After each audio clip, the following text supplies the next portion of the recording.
শ্রীবাসবাবুর গৃহে মহাপ্রভু নিজেকে প্রকাশ করার সময় ছোট্ট নারায়ণীকে সবার সংশয় দূর করার জন্য বললেন যে ছোট্ট নারায়ণী সামনে দাঁড়িয়ে আছে শ্রীবাসবাবুর ভাইয়ের পুত্রী।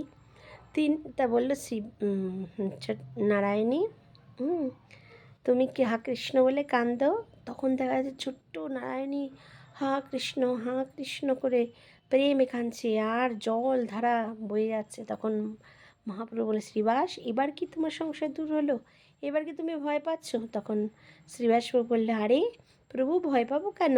সর্বসৃষ্টি যখন তুমি সংহার করো, হ্যাঁ, তখনই তোমার নামের বলে আমি ভয় পাই না। আর আজ তুমি আমার ঘরে রয়েছো, কেন আমি ভয় পেতে যাব? কোনো ভয় নেই। যেখানে তুমি আমার সাথে রয়েছো সেখানে আবার রাজার অনুচরদের আবার কিসের ভয়?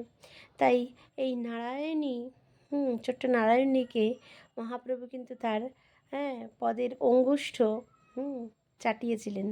আর যার জন্য সেই নারায়ণী কিন্তু এমন ভক্তিমতী হয়েছিলেন যে যার গর্ভ থেকে বৃন্দাবন দাস ঠাকুরের মতো এত বড় মহাজন এসেছিলেন। তাই বলেছেন, অদ্যাপিহ বৈষ্ণব মণ্ডলে যার ধ্বনি চৈতন্যের অবশেষ পাত্র নারায়ণী। হরে কৃষ্ণ।